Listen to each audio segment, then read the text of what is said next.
black women. Big pretty eyes, beautiful nose, beautiful lips, big hips, fat ass, big breasts. I want an original African woman. Whether she be butter almond, whether she be pina colada, whether she be lemonade, whether she be sweet brown sugar, whether she be butter pecan, whether she be caramel, hot syrup, hot fudge. I want 100% nappy.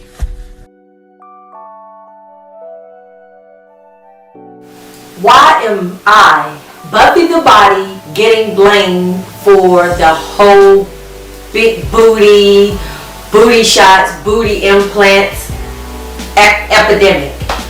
It's like I've had people at King Magazine tell me that I was to blame for all of this. I've had people at Black Men Magazine to tell me that. I've had people at Smooth Magazines. I had people on video sets tell me I was to blame. And I don't like that. Why am I to blame for everybody wanting a big booty and doing whatever it takes to get one? You've heard Buffy the Body, 2004, 2005. I hopped on the scene, magazines, videos, such and such, blah, blah, blah. I'm not going to get into all of that because most of you know who I am. If you don't, just Google.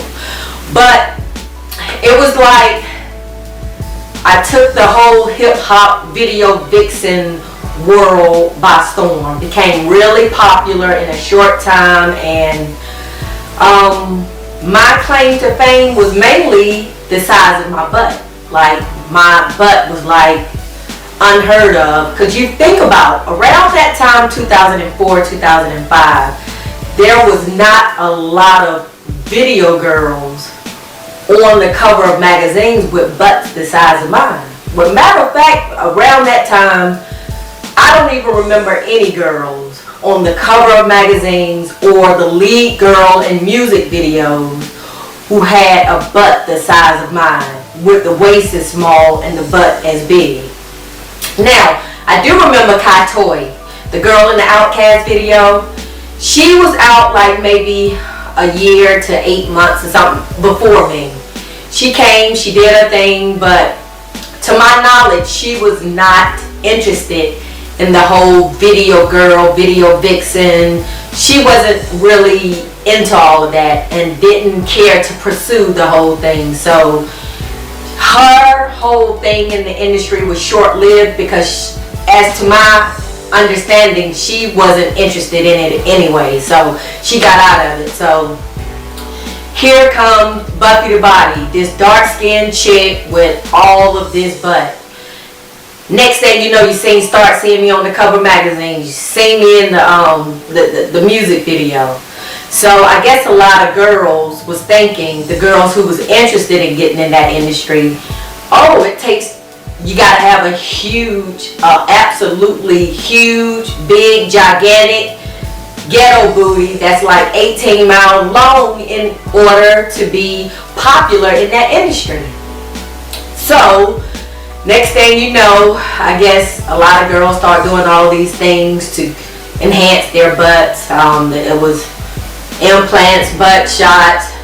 You had girls dying, had girls getting, women getting body parts like legs and stuff amputated because they was doing all of this illegal type of plastic surgery.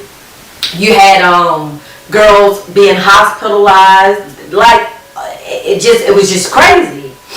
So and all of that just spiraled sort of out of control. So next thing you know, every single girl you saw had this huge, gigantic, out of this world booty. And I get blamed for it. Like, literally a lot of people have told me, and these are not just everyday ordinary people, these are people who work at the magazines and directors of music videos and stuff. They used to tell me all the time, you know, you're the one, we blame you for this. And it was always in a joking type of way. But I used to think to myself, I'm like, I ain't got nothing to do with that. I didn't tell these girls to go out and try to do all of this, trying to be the next Buffy the Body or whatever. But after I thought about it for a while, I sort of thought, maybe I am not to blame, but sort of I can understand why it happened. But you can't blame me for it, but I can understand why girls started to do it, because they saw how my life just completely blew up, how things just was so great for me in the hip-hop industry, and it was all because I had this enormous booty, basically.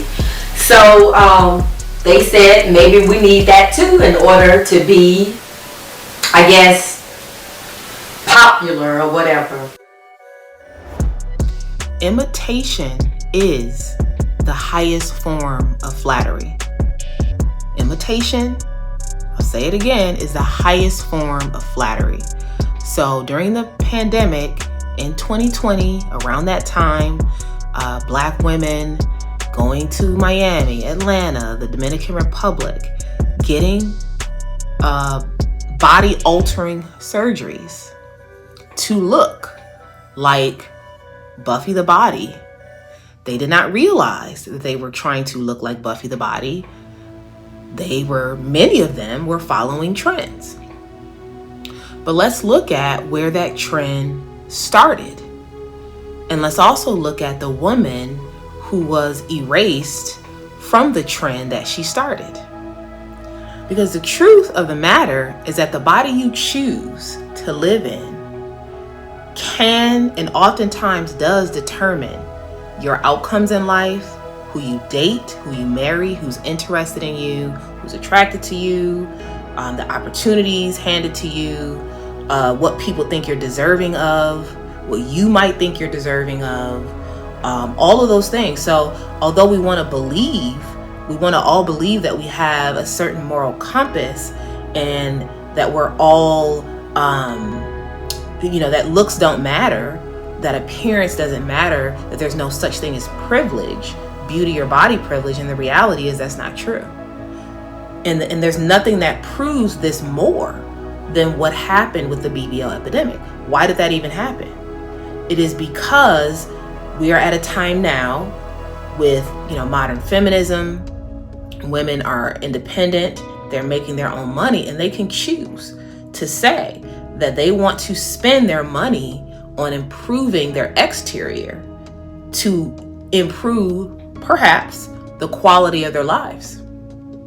And this is what we saw, in mass numbers, women going to get it, going to get the body that they want, that they desire, that they believe will usher in the men that they desire, that they believe will give them the life that they desire.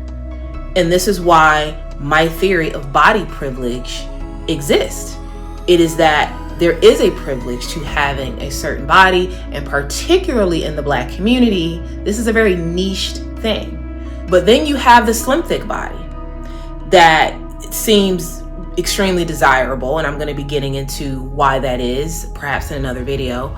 But the slim, thick body that came out of nowhere almost seems like, and and all of a sudden now, this big trend and so many women wanting to look this way, and it was weird because a lot of women who grew up with a curvy body can remember being teased, or perhaps like your body not necessarily maybe being desirable to some, but by and large it kind of being something that not necessarily everybody wanted, and then all of a sudden everybody wanted it.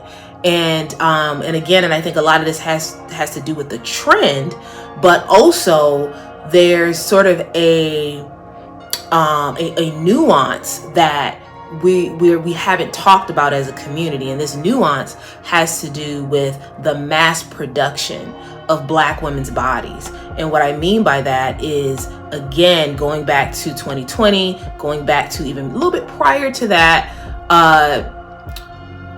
this idea that to be a Black woman, you have to be, quote, built a certain way, and this is enforced by black men, the black male gaze, but I would also add that this is enforced by the black female gaze. There's clips online of women saying that they only want to hang out and party with women who are thick and look a certain way. So certain type of look, if she don't look how I want her to look physically, I don't want her to come, because the look of everything is so important to me. Like, if she ain't thick enough, no. Her not did good enough, no. Can't dress, no. Skinny, no. And it's like, I don't feel like I'm discriminating. I just want a certain type of look. She could be the sweetest girl I ever met in my life, but if she don't look the part, I don't want her to come. Like, that's just not the vibe I'm on. Now, she can come to the cookout, she can come to the listening party, but the club, I feel like, gotta look a certain way. You listen to Drake songs, and it's in our pop culture. Slim thick has infiltrated, the culture, the music, the videos, the movies and all that. And it's something that we don't really want to address, because perhaps we don't really know what, how we got here. And it's hard to really explain, because like I said, we're dealing with sort of like nuances and a very niched topic that really is prominent in the black community. But I want to talk about how we got here. I want to talk about a woman, Buffy the Body, who really prior to, what people don't realize is prior to Buffy, this whole slim thick thing really wasn't a thing. And maybe it was, again, in our various communities, in our various neighborhoods and so forth, and in our circles, but like a larger conversation, an icon, somebody that we could look at, somebody that we could, women could look up to, somebody that men could idolize, and, put calendars and, posters on their wall. And, that person was Buffy the Body. She kind of became a physical manifestation of many of the desires, and the attraction that existed in the black community for many years, right? So this is not, I'm not saying that the attraction is new, but what I'm saying is that the physical representation, the icon, the person, what does slim thick look like? What does it sound like? What is the vibe like? Buffy was that. And very interesting, Buffy, perhaps you can say she eliminated herself, which is part of her story, but she also, in a large extent, was erased from the aesthetic, the very aesthetic that she begat. Because Buffy's talked about how, she's reached out to celebrities to sort of collaborate, she's been rejected. So her story is so interesting in terms of why, because she's still relevant. She has a clothing line. She has a clothing line for curvier women, and especially with the BBL epidemic, all of these women with these huge butts now, why aren't they buying her clothes? Why isn't her clothing line big? It doesn't make sense, and I think there was this branding or this sort of positioning her as hood, and you can say, well, she's not as articulate, or she's not, but the reality is she was just like she's just kind of a around the way, from the South, girl next door, around the way girl. That was essentially always her brand and always her. So, and Beyonce, I think, kind of has that similar, like, it's, when you listen to Buffy, to be honest with you, it's not a lot different than listening to Beyonce do interviews. So, I know we don't want to look at color, we don't want to, sort of kind of get into some of those things, but if you really delve into her story, it doesn't make a lot of sense in terms of why she's not, one, known and credited with sort of popularizing the slim, thick body type that gave rise to the BBL epidemic, but also why she's not looked at as more of a cultural icon. And even if, people don't buy her clothes, it's like kind of crediting her for, sort of her physical aesthetic impact on the Black community, but instead we credit the Kardashians. You know, we credit Melissa Ford. Comment below, let me know what you think about this. Like, share, and subscribe. Click the links in the description box and get to know my business, Curated Legacy LLC. I offer coaching, I offer consulting, I offer a speaking service, a mentoring service, and a lot more. Join the Black and Invisible YouTube membership group and purchase my book about being an invisible Black woman on Amazon. And as always, stay tuned for more videos.